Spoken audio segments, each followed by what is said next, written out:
Bonjour à tous, je vais vous proposer des informations complémentaires aux exercices que vous avez à traiter aujourd'hui pendant le cours, puis après à continuer pendant le week-end et à rendre sur feuille, enfin à faire obligatoirement sur feuille à 4. Voilà, je suis susceptible de relever un certain nombre d'exercices pour les noter. Donc voilà, le premier cas mangeant test porte sur les contrats à temps partiel. Donc la première question, c'est de noter par semaine combien d'heures le salarié a-t-il effectué, sans différencier entre celles qui vont être rémunérées avec une majoration de 10% et celles rémunérées avec une majoration de 25%.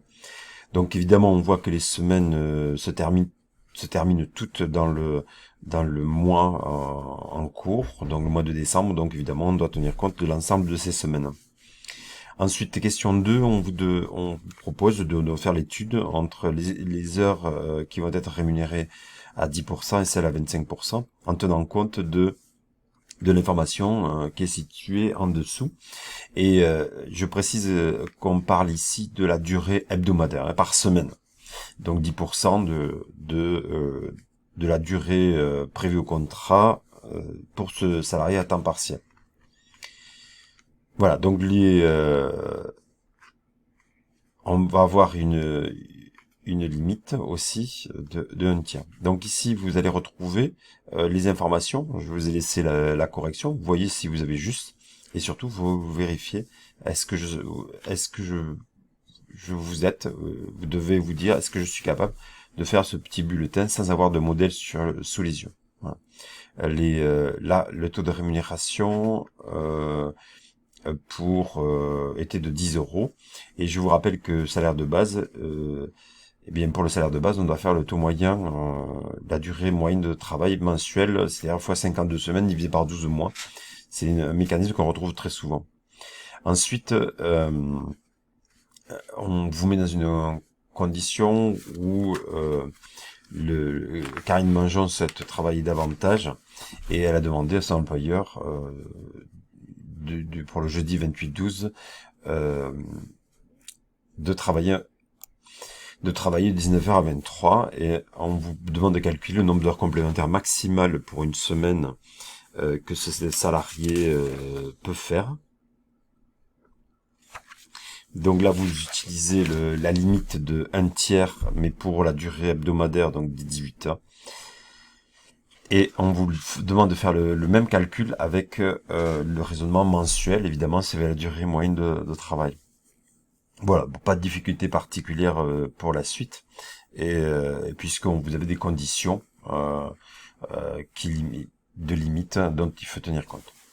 Bon, le cas numéro 5, vous avez un salarié à temps complet et après un salarié à temps. Donc pour jouer le curieux, on vous demande de calculer les heures sup et celles qui vont être rémunérées à 25 et 50%. Pas de difficulté particulière pour cette application. Et on vous demande de calculer le salaire brut du mois d'octobre. Attention, je vous demande de refaire un modèle comme le précédent, dans l'exercice précédent, hein, avec un salaire de base, une ligne heure complémentaire à 25, une ligne complémentaire à 50, et le total salaire brut. Ensuite, Monsieur Curieux voudrait qu'on remplacer un certain nombre d'heures supplémentaires par du repos par du temps de repos, de remplacement. Donc une partie des heures sub ne sera pas payée mais donnée en repos. Et il y a des limites puisque dans cette entreprise, l'employeur a voulu limiter le recours à ce mécanisme à 40% des heures sup, celles qui sont majorées à 25%. Donc vous allez recalculer le salaire brut, donc vous refaites un petit bulletin de la même comme précédemment, avec salaire de base, heures supplémentaires 25%, heures supplémentaires à 25%, et en dessous vous calculez le repos auquel a droit ce salarié, puisque les heures qui auront été compensées par du repos sont évidemment pas payées. Voilà. Ensuite il y a Camille Malin, Voilà, alors on vous donne, elle travaille 24 heures par mois, durée hebdomadaire, et un salaire pour un salaire de base de 1855 si elle travaillait à plein temps. Donc évidemment, elle peut pas être payée ce prix-là. Euh, Vous devez faire un calcul pour le temps partiel, mais attention, c'est toujours les heures mensualisées. Donc 1855 euros, c'est pour 151h67, et vous devez déterminer pour 24 heures, faire la moyenne, et vous redéterminez son salaire de base. Voilà, pas de difficulté particulière. Après, elle fait des heures complémentaires à 10% et des heures complémentaires à 25%. Et on vous pose la question, est-ce que la réglementation est respectée? Est-ce qu'on, en fait, dans la réalité, c'est est-ce qu'on est en dessous de 35 heures? Est-ce que les heures complémentaires donnent lieu à des majorations?